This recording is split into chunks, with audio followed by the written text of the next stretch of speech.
ang pamagat ng ating pag-aaral ngayon, which is really a review and a look forward in a way. Love na lang talaga. Matthew 28:18-20. Lumapit si Jesus at sinabi sa kanila, "Ibinigay na sa akin ang lahat ng kapangyarihan sa langit at sa lupa. Kaya't humayo kayo, gawin ninyong alagad ko ang mga tao sa lahat ng mga bansa. Turuan niyo silang sumunod sa lahat ng iniutos ko sa inyo. Tandaan ninyo, ako'y laging kasama ninyo hanggang sa katapusan ng panahon." Yan ang huling habilin ng Panginoong Hesus bago siya bumalik sa Ama. Namnamin natin at i-juxtapose natin ang ating kasaysayan bilang isang kapatiran at tingnan natin kung paano tayo makakakuha ng guidance dito sa darating pang mga panahon na ibibigay sa atin ng Panginoon bilang isang spiritual family. Matthew 28:18-20. Then Jesus came to them and said, "All authority in heaven and on earth has been given to me." So this is authority over all laws, over all powers. Yan talagang si Jesus ang pinakanangingibabaw sa lahat ng kapangyarihan. Yan man ay natural, yan man ay religious, cultural, o anumang kapangyarihan yan, spiritual, ang Panginoong Jesus ang pinakanangingibabaw, Lord of Lords, King of Kings. Verse 19, "Yaman din lamang at ang lahat ng kapangyarihan ay nasa aking mga kamay. Therefore," sabi ni Jesus, "go and make disciples of all nations." Sabi ng easy-to-read version, "So go and make followers of all people in the world." Here, the mission becomes global. The object of the mission becomes universal. All people. Dapat natin ma-appreciate yung pagiging universal ngayon ng utos ni Jesus because at first, the mission was tribal, racial, national. Kaya sabi ni Jesus sa Matthew 15:24, nung una pa lang, "I was sent only to the lost sheep of Israel." So sa unang bahagi ng kanyang mission, ang focus nila ay mga Hudyo lamang. Matthew 10:5, "These 12 Jesus sent out with the following instructions. Do not go among the Gentiles or enter any of the town of the Samaritans." So sa background ng unang bahagi na yan ng misyon na para lang sa mga Hudyo, para lang sa mga Israelites, ay sinabi ni Jesus sa verse 19, "So go and make followers of all people in the world, baptizing them in the name of the Father and of the Son and of the Holy Spirit." So here, sa bilin ng Panginoong Jesus, bago siya nagpunta sa kalangitan, we see a new baptism. Isang bagong pagbibinyag, pagbabautismo. Baptism in a new name. In fact, baptism in new names. Now, this is not the law and the prophets as usual.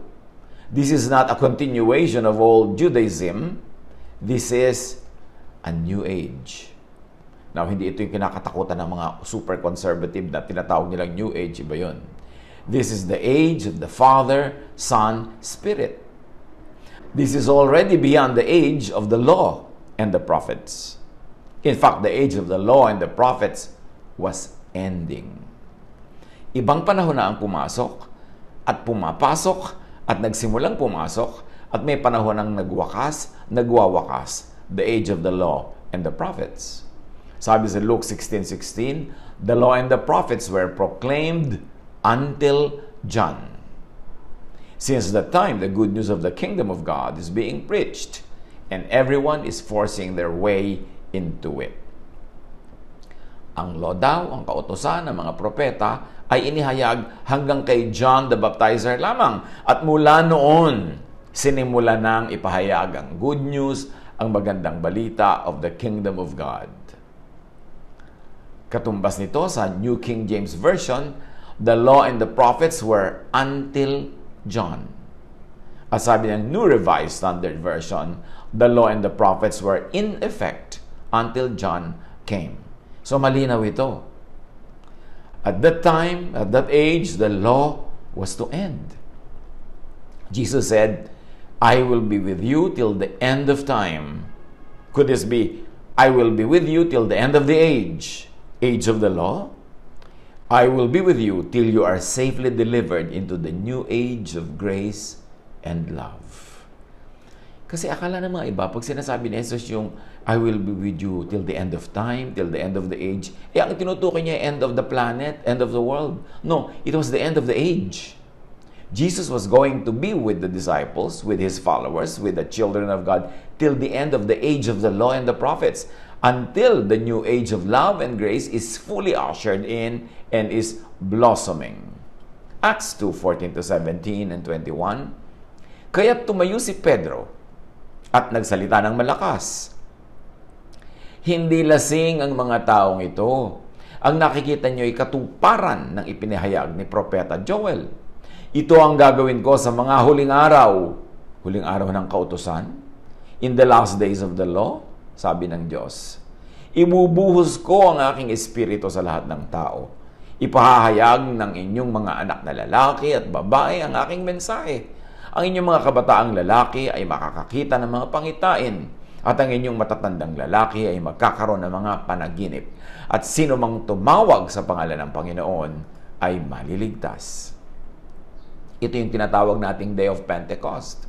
Nung bumaba ang Espiritong Banal at kung ano-anong mga kababalaghan ang nasaksihan ng mga tao sa Jerusalem, akala nila lasing ang mga disipulo ni Jesus. At sabi ni Pedro, hindi lasing ang mga taong ito. Sila ay puspos ng Espiritu. At itong nangyayari ngayon, itong panahon na ito, right now, here, today, ito ang sinabi ni Propeta Joel na magaganap sa mga huling araw. So, hindi huling araw ng planeta kasi 2,000 years ago na to. So, yung planeta nandito pa. Yun ay magaganap sa mga huling araw ng law. In the last days of the law and the prophets. And in the first days, the beginning of the age, the new age of love, of grace, of Jesusness. Heaven, salvation, becomes democratized. Ngayon, hindi na lang yung mga members ng School of Prophets ang magpo-prophesy. Hindi na lang mga lalaki, pati babae. Hindi na lang mga bata, pati matanda. Hindi na lang matatanda, pati bata. Lahat ay bubuhusan ng Espiritu ng Diyos. At nagsimula na daw yun nung panahon ng Day of Pentecost. It was the beginning of the end. Not the end of the planet, not the end of the world, but the end of the age of law, of the law and the prophets. It was the beginning of the end of the temple. And here, religion was bypassed. Because the Spirit was given to everyone. Not through the temple, not in the temple, not through the accredited prophets, but through very simple believers. Men, women, children, old, young. Sa pagpapatuloy na binabasa natin, verse 20, and teaching them, sabi ni Jesus, to obey everything I have commanded you. Now let us emphasize here the word I. Teaching them what I, not the others, have commanded you. I, Jesus, not anyone else. This excludes everyone else whose command does not harmonize with that of Jesus, whose command contradicts that of Jesus. Linawin natin.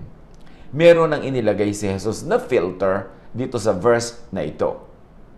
Yung teaching niya. Ituro daw sa lahat ng tao sa buong mundo ang mga turo niya.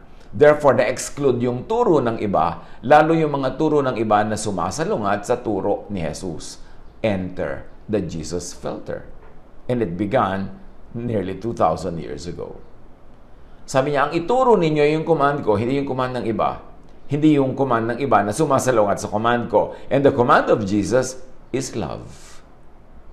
So, anumang katuruan na hindi loving ang application, hindi loving ang interpretation, sasalain na ito sa Jesus filter. Kasi ang utos ni Jesus, bago siya lumisan dito sa balat ng lupa, Turuan nyo ang lahat ng tao kung ano ang aking itinuro sa inyo. Hindi yung itinuro ng ibang mga propeta, hindi itinuro ng inyong mga tradisyon, kundi yung itinuro ko. And the teaching of Jesus was and is love. John 13:34, isang bagong utos ang ibinibigay ko sa inyo ngayon. You see, bagong panahon, bagong utos. A new age, a new command. Magmahalan kayo. Kung paano ko kayo minahal, gayon din naman, magmahalan kayo. Yan ang utos sa church, magmahalan. Yan bang nangyayari? Kaya maganda talaga, dire-review, lalo pag anniversary. Matthew 22:36-40, tanong ng mga tao kay Jesus, Guro, alin po ang pinakamahalagang utos sa kautusan? Sumagot si Jesus, ibigin mo ang Panginoon mong Diyos ng buong puso mo, buong kaluluwa mo, at buong pag-iisip mo. Ito ang pinakamahalagang utos. Ito naman ang pangalawa. Ibigin mo ang iyong kapwa gaya ng pag-ibig mo sa iyong sarili. Sa dalawang utos na ito nakasalalay ang buong kautusan ni Moises at ang katuruan ng mga propeta. Ang laging idinidiin ni Jesus, pag-ibig. At dito, binigyan pa niya ng isang magandang angle. Ibigin mo ang iyong kapwa mo tulad ng pag-ibig mo sa iyong sarili. So, kung ikaw ay nagkakamali at ayaw mong maparusahan ka, huwag mong ibigin na parusahan ang kapwa mo pag nagkakamali siya. Ganun lang kasimple yun. All commandments, laws, teachings are now superseded by love. To be filtered through Jesus, through love. At ito amplified by Paul, 1 Corinthians 13:1-3. If I speak in the tongues of men and of angels, but do not have love, I am only a resounding gong or a clanging cymbal. Walang katuturan ng gift of speech kahit gaano ko kagaling mangaral kung hindi ako maibigin. Isa lang akong kumakalembang na kampana o lata na nag-iingay. If I have the gift of prophecy and can fathom all mysteries and all knowledge, and if I have a faith that can move mountains, but do not have love, I am nothing. Aanin ko ang lahat-lahat ng mga kakayanan, ng mga special gifts, kung hindi ko ito i-apply sa pagmamahal sa kapwa. If I give all I possess to the poor, and give over my body to hardship, that I may boast, but do not have love, I gain nothing. Kahit ano pang sacrificial giving ang gawin ko, pagsisakripisyo, service, pagtitiis, paghihirap, kung hindi ako maibigin, kung ang effect nito ay hindi pag-ibig sa kapwa, wala ring katuturan. At sa John 3:16, for God so loved the world that He gave His one and only Son, that whoever believes in Him shall not perish but have eternal life.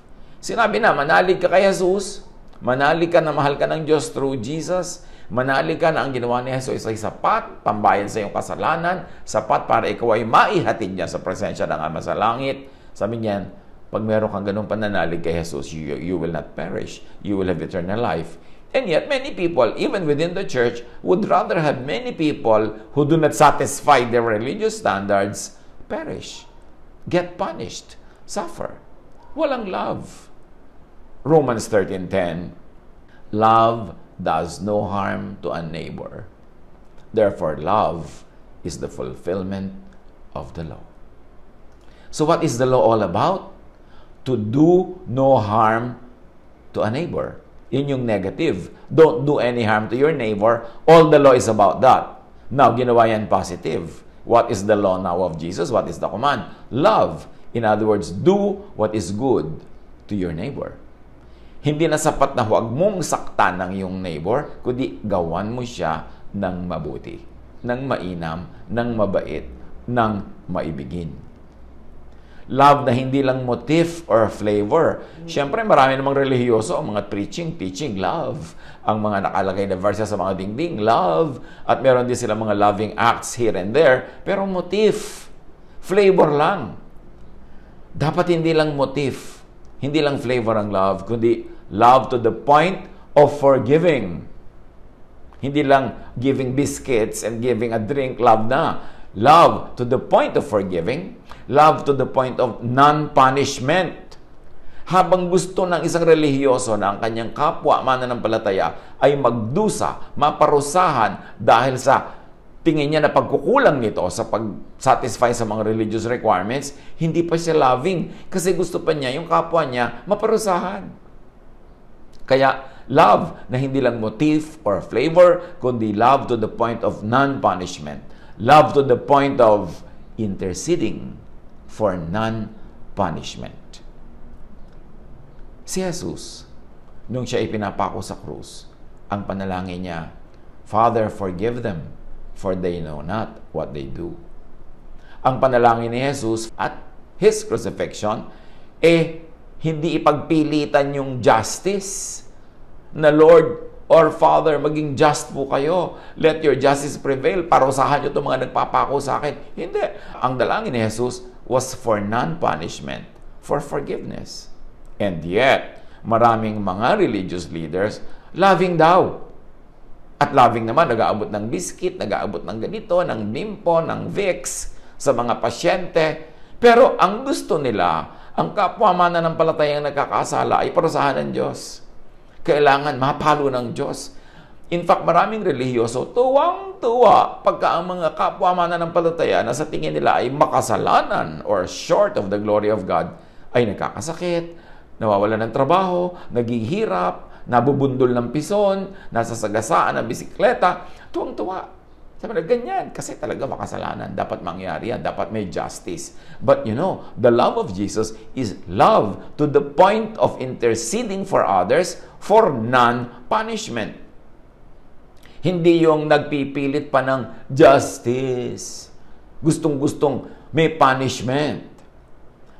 Ang true love is love to the point of perfect grace. Yung talagang walang patakarang pagmamahal at pagtanggap.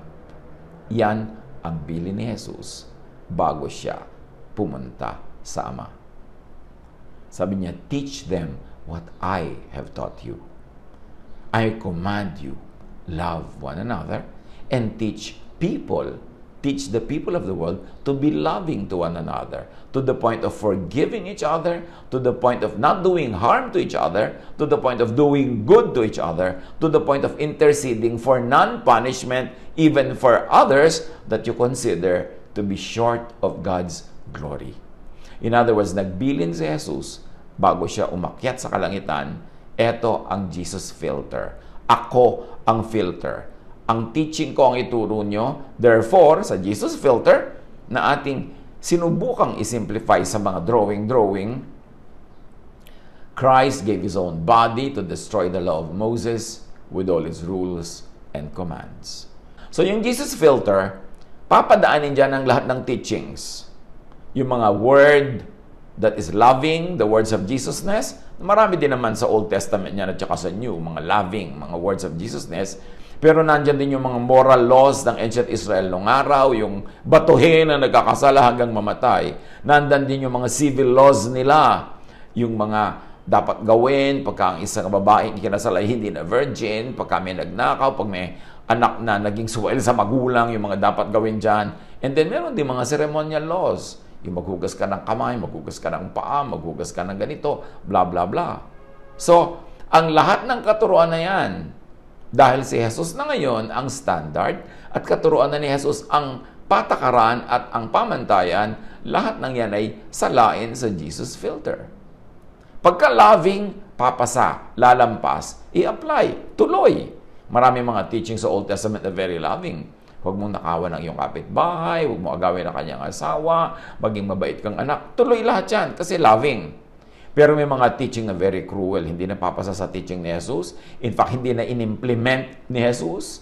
Katulad ng mga sobrang pagpapahalaga sa Sabat, kahit pagod ka na para mag-Sabat, pinalaya na ni Jesus sa mga tao dyan. Marami na siyang pinalaya na mga nagtatali sa mga tao na para siya maging loving, makapagbigay ng pahinga, ng love, ay pinawalang bisa na niya. Pag yan ay sinala sa Jesus filter, hindi dadaan, hindi lulusot, tatalbog, tatapon, at sa ating drawing, yan yung inilagay na natin sa historical file. reference na lang yon, history na lang yon, hindi na yon kailangang pagpakamatayan na i-apply ngayon. Kasi si Jesus mismo, marami nang ni-revise, marami nang ni-revoke at dinilit sa mga laws na yan. So let's reread Matthew 28:18-20. Then Jesus came to them and said, "All authority in heaven and on earth has been given to me. Therefore go and make disciples of all nations, baptizing them in the name of the Father, and of the Son, and of the Holy Spirit." So, baptizing them in the new name. Dati kasi iba yung name na pinapahalagahan lang ng mga Jews. Pero ngayon, sinabi ni Jesus, Father, Son, Holy Spirit. This is a new name. Baptizing them into the new age of the Spirit, of love, of forgiveness, and teaching them to obey everything that I have commanded you. And all that Jesus commanded was love. And surely, sabi ni Jesus, I am with you always to the very end of the age. Not the end of the world, but the end of the age of the law. Until ma-fully appreciate ng mga tao na nag-end ng effect ng law at grace and love na ang in effect. Until the end of the age, until you fully recognize this, until this becomes fully operational in your lives, sabi ni Jesus, I will be with you. Therefore, go and make disciples. Make followers, teachers, leaders, practitioners, models of the fulfillment of love. Ito ang bagong mission. Dati we were trying to save people from hell. Dapat tuloy yung ganong klaseng ministry, especially to save people from the hell in their hearts, in their minds, in their lives on this planet. Pero merong napakahalagang dapat mas maintindihan, bagong mission. To save people from guilt, from fear, from suffering because of fear and guilt dahil hindi pa nila nare-realize that they live under grace. That the age of the law has ended. That the age of grace and love has begun 2,000 years ago. Huwag nang makipag-away. Huwag nang makipag-hate tungkol sa kung ano-anong teachings. Titus 3:9, but avoid foolish controversies and arguments and quarrels about the law, because these are unprofitable and useless.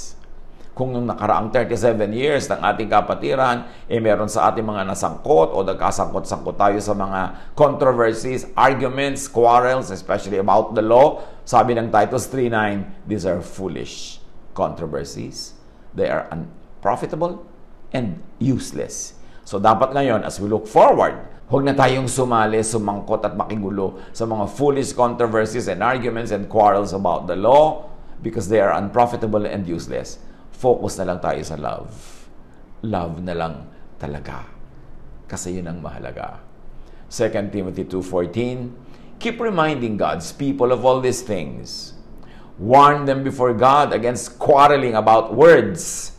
It is of no value and only ruins those who listen. So, huwag na daw makipag-quarrel about words, terminologies, yung mga ano-ano pa mga ilalabas mo dyan ng mga Greek, mga Latin, mga Hebrew, and then mag-aaway-aaway ito ko sa mga application, mga interpretation yan. Sabi ganun, huwag na kayong sumangkot sa mga ganyan. Grow up. There are much more and many more important things in life. And foremost of that is to love. To love your fellow men. To forgive. To accept and love people unconditionally as Jesus did and as Jesus does. This is the mission that Jesus was giving to His church, to the people who believed in Him and who now believe in Him. Love na lang. Ang dami-daming pwede pag-ubusan ng panahon, ng oras, pakikipag-away, pakikipagtalo, pakikipag-compete, pakikipagpagalingan. Love na lang. Lalo kung medyo may edad ka na, malapit ka na humarap sa Diyos, malapit kumbaga sa flight, nandun ka na sa departure lounge, nakikipag-away ka pa, nakikipagbakbakan ka pa sa mga doktrinang hindi naman na-settle dong 2,000 years na nakalipas at hindi naman masesettle sa iyong panahon. Love na lang. Above all, Above all ito, above everything, higit sa lahat, love each other deeply because love covers over a multitude of sins. At pag pinag-aralan natin yung terminologies na ginamit dito sa original language, love covers over a multitude of sins of the one being loved and also of the one doing the loving. Pag nagmahal ka, nakikinabang ka at yung minamahal mo. Pag nagpatawad ka, pati ikaw napapatawad at siya rin napapatawad, kaya love na lang. Proverbs 10:12, hatred stirs up conflict, but love covers over all wrongs. Naging all pa ngayon, hindi a multitude lang, all. Pag may pag-ibig na umiiral, natatabunan, natatakpan, nahuhugasan, nabubura ang lahat ng kasalanan. Dapat ito ma-appreciate. That love is not only a motif, it's not only a flavor, it covers all wrongs. Hindi lang siya seasonal, hindi lang siya periodic, hindi lang siya situational. Love covers all wrongs. Pag na-realize mo to, pag na-realize natin, doon pa lang tayo magkakaroon ng kapayapaan, ng katahimikan, ng joy, ng rest. 1 John 4:12-13, no one has ever seen God, but if we love one another, God lives in us, and His love is made complete in us. This is how we know that we live in Him and He in us. He has given us of His Spirit, the Spirit of love. In other words, sabi, walang nakakakita pa sa Diyos kahit sino.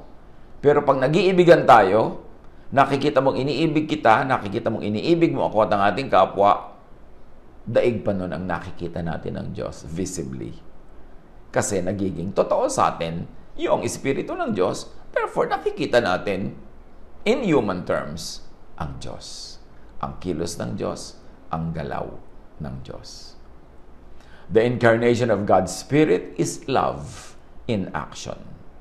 Tuwing merong umiibig, nagmamahal, ang Diyos ay nakikita, ang Diyos ay nagpapakita.